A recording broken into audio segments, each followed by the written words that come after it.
before business partners, just want to say this my dog, like it's my brother. We met low key in a brawl. Kind of looked at each other like, this is stupid, and we're not gonna do this. Man. Yeah.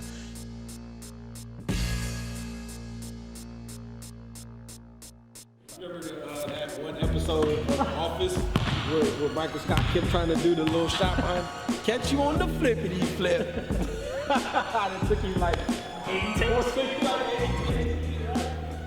No, we just post the one you made. Just post it, that's all it is. There it is. Hey, come to the man. There he is. The man himself. Who's the man? The only person that responded. Oh, can I see that?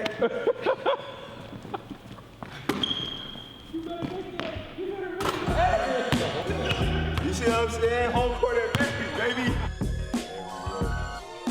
And that's the craziest thing, because this is when you guys are playing professionally. Yeah. But through that, you guys have always been trying to find a way to impact the game in different ways after your careers, right? Yeah. So to kind of like, to kind of jump forward a little bit, we're here at the District Foundation, district, not the foundation, but this is the district. Yeah. Built on many different platforms and stuff. And I think that, it's crazy to see that. And I love that, the fact that it's all about collaboration. Yeah. And so I want you guys to speak on that a little bit about, the importance of collaborating and what you guys need to see in each other, in a co-collaborator or a co-founder or a partner. Well, man, I think where it all started, where this concept for us kind of started, man, we were working on a app, right? And this app would encompass the same principles, right? How to help people who came to LA from out of town. They wanted to prepare for training in the summer. How do we help them get the best trainer, the best medical staff, the best facility, what the certain ratings were, stuff like that, just how to connect people, right? And what we realized, man, we don't need an app for that, right? Because we're already living it, you know what I mean? And while we're trying to do this big old thing, we got back to the basics and just start connecting people, keeping in contact, building relationships, just being really resourceful, you know what I mean? And we got to the point where an opportunity came where we were able to get some equity into a sports performance company, just to help them kind of remodel or rebuild their pay structure and the business development side. And man, it worked, right? And then the pandemic hit. So when the pandemic hit, we had just shifted the model. Things were going great. But what that did, it gave us an opportunity to kind of sit back and figure out how do we maximize that, right? It is sports performance, but, man, we can do more. We're on the heels of doing our combine, where we had 80 of the top middle school kids from California. And how do we continue to move forward, right? So the idea of building this sports facility started back in 2009. In those rooms on the road, right? But it was just this big old thing, right? And what the pandemic allowed us to do, kind of just get back to the basic again, right? Get back to the drawing board. How do we create something that helps everybody around us, that helps expand on what we want to do, but at the same time empowers everyone around us, right? And we called it the District. You know what I'm saying? And I'll let H, that's his thing.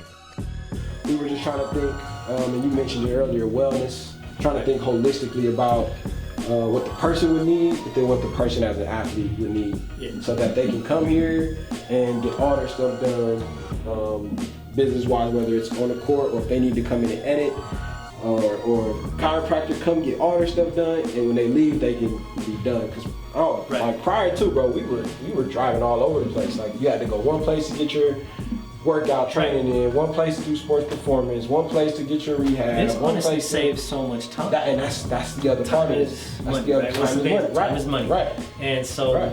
that the fact that it's on one Yeah. place, all that kind of like this kind of ecosystem you're Yeah. creating, Yeah. is like it's such a place that you can get anything you need. Indeed. In all aspects of Indeed. it as a person. Right? Indeed. It's crazy. That's exactly it, bro. It's exactly it, bro. Yeah, I love it. Indeed.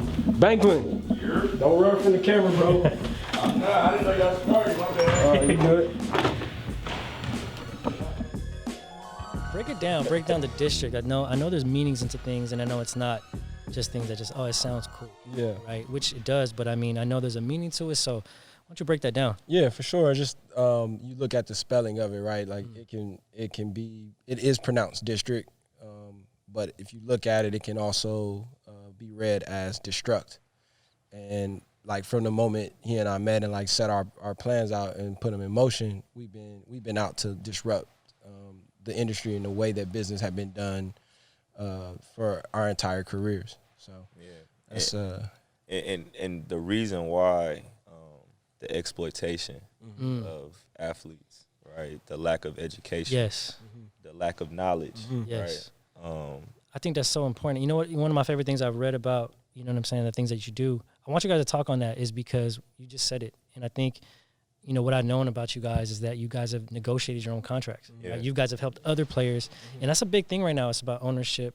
It's about kind of protecting yourself. So I want you guys to talk about that a little bit because I think that's so key because people don't know. There's one big moment that I want to at least address, and I know Bank could kind of take over from there. But there's one big moment where Bank was in. I call his name is Frank, but I call him Bank. So sorry. But Bank was in Finland, and I was in between like gigs. Didn't know kind of where I wanted to go or where I was gonna go. And he actually invited me out to and flew me out to Finland where he was. He's playing on a Euro Cup team. Yeah, Euro Cup.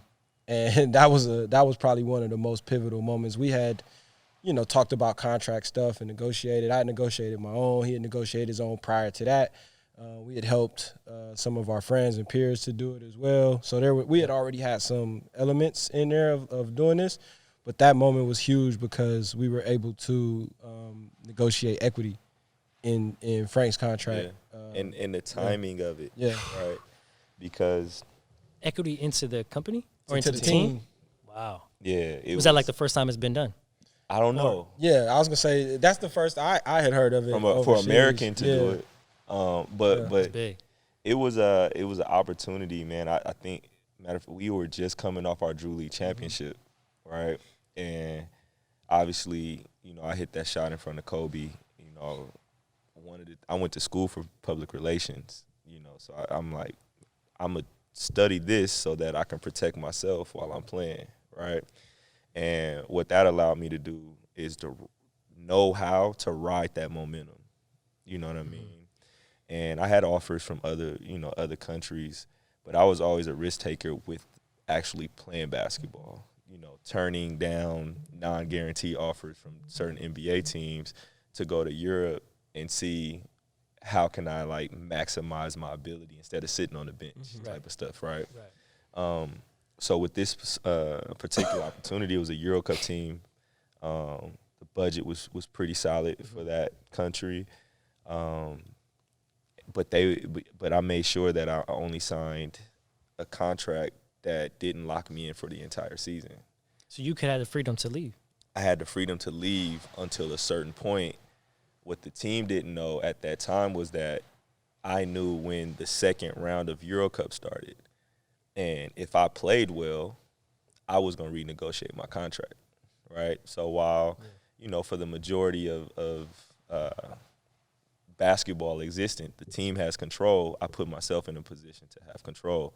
And all I had to do was go do what I know how to do and stay injury-free, right? So 2 days before Euro Cup round 2 started, we needed one game to start to qualify for the next round. And my contract negotiations, either I could leave or stay, was the day in between That's so second round, right? Yeah, that's so smart. Like from training, because you know you've got friends and colleagues and other teammates that have been playing overseas. Have you seen that, like, would you say that trend has like been going on since that time in your life and like in the contracts that you guys have worked on? The trend of like having more control of their own contracts and more beneficial to them. Not contracts, from what I know. Like I do like try to research that a lot. They have ability to negotiate their contracts, but as far as what we were able to do with Banks' situation, I haven't heard of that. Heard of it since. I don't think many of our peers are thinking about it, right? And I don't think, and this is no knock on any agent, but I don't think agents are taking that approach to even think that far, right? Because that's not their job, to be fair, right? Their job is to get the best deal for their client. They're not thinking about how do we get ownership. You know what I'm saying? Especially in a smaller club, I think, man, if I'm a high level player in my prime, if I take the risk on going to a lower level team and I know they can't afford me, I want equity. Yeah. If I'm going to put you in a position to be known around Europe and elevate your status as a club, right? I want equity in that. I want to participate on the upside of what my talents bring. Yeah. You know That's what a crazy mindset. One, I think, and I you have to like kind of fact check me on this, but I believe Magic kind of had something similar when he first signed to the Lakers. I think he had like this crazy 20-year contract, but he also in his contract got a little piece of ownership into the Lakers. I think that's how he ended up getting that little ownership stake, and it grew. And then up to today, I think the closest is LaMelo Ball. Oh, he's got a contract like that. No, not his contract. Oh, but the one in when he was in Australia. Got you. They're now Illawarra. I think they were while and gone, but Illawarra Hawks. It's something similar where he played for this team and then now was able to become an owner, right, while he's still playing. I think that's kind of the closest that I've heard. But So again, we will fact check. Yeah. We'll add it to the bottom of this video and we'll say, that was incorrect. I think I'm right though. So add that. Yeah, you guys like stay true to it. 12 years is a long time. Man. But you know what happens? That's like real though. Yeah. What happens though, over time, man, the big idea turns into the realistic idea, right? Like you can't expect to come out the gate with a facility the size of this lot, right? And that's what we were working on, right? Like we wanted to take over the world on our first swing. And because of that time, the maturation of both of us, things happening in the world, whatever it may be, we were able to realize like, man, we can accomplish the same goal on the half a court as most people do on the full court, which saves us square footage, right? Now, how many places can you get an NBA court with 2 side rims and then a weight room, Sports Rehab LA that speaks for itself. Oh yeah, by the way, we have a juice bar, right? So now you keep everything in, and man, like, where do you need to go as a young athlete, as a parent, right? As a pro, right? A college student, where do you need to go? And then, oh yeah, by the way, we're gonna help you get your mentals right too. Yeah, there you go. It's the education part of it. The education part is so big, for sure. Man, because you guys know, everybody has the same dream, but they don't realize that, the end result is how rare is it to even make the leap, right? And you guys have been through that, so I know you guys can teach all of them that same. That's what you guys do as like mentors and as like entrepreneurs and businessmen. It's like, that's crazy, because that's what I love about hearing that is like kids need to see it just so they can actually think it's real. Yeah, for sure. You know what I mean? Like that, they like know it's real. That's so key. That exposure, they don't see this shit. And being able to see the steps, make it practical. Because a lot of times it can feel like it's out of like reach, or you can feel like it's easy because it's so distant. And it's like this fan says, it's easy, I can do it. But when you get to see it, and as a young kid getting to walk in and see a pro, see how they work out, and then vice versa, the pro being able to see the kid and know, okay, I need to behave a certain way. I need to set the stage a certain way. Like that's something that's invaluable. Kind of bringing that mindset and that knowledge to the district, and kind of speak on the mentorship and the education and the kids that come in here, and are these things that you can teach them and show them Yeah. because, you know, again, you're educating them on another, you know what I'm saying, Yeah. through this journey of basketball or through the I- game. And so maybe you can kind of go into a little bit what the district does in that field and how you guys kind of give people that education. Mm-hmm. So the district is the house. Okay. Right? That's the house. Inside of the district, you have 5 companies, right? You have District X, which is sports performance. You have coming soon, Sports Rehab LA. You have the Juice Barrel. You have District Lab, and then you have District Foundation, right? Shout out John Lucas. You have JL3 Basketball, who John is one of the hardest workers that I've ever met. He's amazing. I got to meet him at the Combine. Yeah, And I was yeah. just blown away. Wisdom beyond wisdom. Blown away. beyond It's like, wisdom. I can listen to him talk Yeah. all Man, day. and you know, one day when you have some time, you should come see For sure. sessions. It's high level. For sure. You know what I mean? But with the district, the house, we provide everything you need, right? If it's for sports performance, our coaches may be, you know, employees, but we treat them as their own entities. So you don't have to run around wearing district shirts all day. If you've been able to create your own brand, we want to help promote you. We want to help put you in a position to where you outgrow this space, right? That's the whole objective. It's an incubator system that allows you to grow. We want to empower you to build Encourages you to grow. right, Encourages you to grow. and we want to help you build your website, your logos, your branding, whatever it is, and whatever it takes for you to get up out of here, right? We want that to happen. It's a full like an ecosystem of, you know, creativity, Absolutely. of Sure. passions and all that. That's exactly what it is. Yeah. and that's, you know, that's where Layer K comes, right? Like, once you're in here, you have all of our resources, you know, from a creative standpoint, from a knowledge standpoint, business acumen, Relationships. however we can help, we want to provide that. Now, that's for the adults, right? That's for the people that's come, they're trying to earn money. Now, the District Foundation, we provide everything you need to help you get to the point to where now hopefully you can have your own business, right? But we're teaching it to the kids through basketball, right? How do we teach life skills through basketball?